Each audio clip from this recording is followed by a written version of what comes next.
सारी परेशानियां होंगी दूर और जीवन रहेगा खुशहाल। बस सुबह सुबह कर लें ये काम। गरुड़ पुराण में बताए हुए इन छोटे छोटे कामों को करने से चमक उठती है आपकी किस्मत। गरुड़ पुराण में जीवन के उत्थान से जुड़ी कई बातें बताई गई हैं। दरअसल इस पुराण के नीतिसार खंड में कई नीति नियम के बारे में बताया गया जो हमारे दैनिक जीवन से जुड़े होते हैं।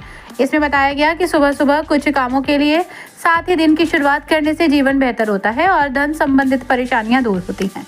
सबसे पहले बात आती है स्नान की। सभी लोगों को नियमित रूप से स्नान करना चाहिए। जिस तरह प्रतिदिन भोजन पानी जरूरी है उसी तरह स्नान भी।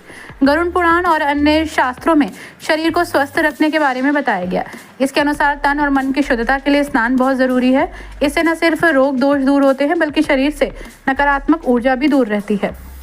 दान। गरुड़ पुराण में दान के महत्व के बारे में बताया गया है। इसके अनुसार दान करने का पुण्य फल जीवन में तो मिलता ही है, इसके साथ ही मृत्यु के बाद भी ये पुण्य कर्म आपके साथ जाते हैं। लेकिन इस बात का ध्यान रखें कि दान दिखावे के लिए नहीं बल्कि जरूरतमंद की मदद के लिए होना चाहिए। अपने सामर्थ्य के अनुसार ही करें। गरुड़ पुराण में ऐसा कहा गया है कि व्यक्ति को सुबह सुबह अपने हाथों से कुछ न कुछ चीजों का ध्यान जरूर करना चाहिए। इससे घर परिवार में अन्न धन की कमी नहीं होती। जप तप। नियमित रूप से स्नान के बाद जप तप क्या ध्यान जरूरी है। खासकर सुबह सुबह ये काम करने से बहुत लाभ मिलता है। मान्यता है कि सुबह के समय मंत्रोच्चारण या जाप करने से बड़े से बड़ा व्यवधान टल जाता है। देव पूजन। रोज सुबह भगवान की पूजा करें। यदि आप पूर्ण विधि विधान से पूजा नहीं भी करते हैं तो कम से कम धूप दीप अवश्य जलाएं। इससे भगवान की कृपा मिलती है और घर में सुख समृद्धि का वास होता है। गरुड़ पुराण में ऐसे कामों की भी चर्चा की गई है जिसे करने का अपशय यानी कि अपमान का सामना करना पड़ता है, क्योंकि ये काम आपकी साख को कमजोर करते हैं और आपको अपशय का पात्र बना देते हैं।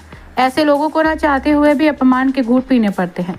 अगर आप अपनी अनमोल पूंजी यानी कि मान सम्मान को बनाए रखना चाहते हैं तो ये काम कभी ना करें। आइए जानते हैं इसके बारे में। यदि आप बहुत धनी हैं और इसके बावजूद भी आप किसी निर्धन या गरीब को दान नहीं करते तो आपके लिए अपमानजनक बात है। आप चाहे आर्थिक रूप से कितने भी मजबूत हो, लेकिन आप में बुरी आदतें हैं या आप बुरी संगत में हैं तो आपको कभी सम्मान नहीं मिलेगा, बल्कि इससे आपको लोगों के बीच अपमानित होना पड़ेगा। इसलिए अपनी संगत का ध्यान रखें और अच्छे लोगों के साथ रहें। जिनके संतान उनकी बात नहीं मानते उन्हें समाज में जो अपमान के घूंट पीने पड़ते हैं, ऐसे माता पिता को दूसरों के सामने अपमान सहना पड़ता है। साथ ही ऐसा परिवार भी बर्बाद हो जाता है। अपने जीवन में आप इन बातों को विशेष स्थान दें और ध्यान रखें जिससे किसी प्रकार के कष्ट आपको ना भोगने पड़े। ब्यूरो रिपोर्ट, पंडित जी का पत्रा।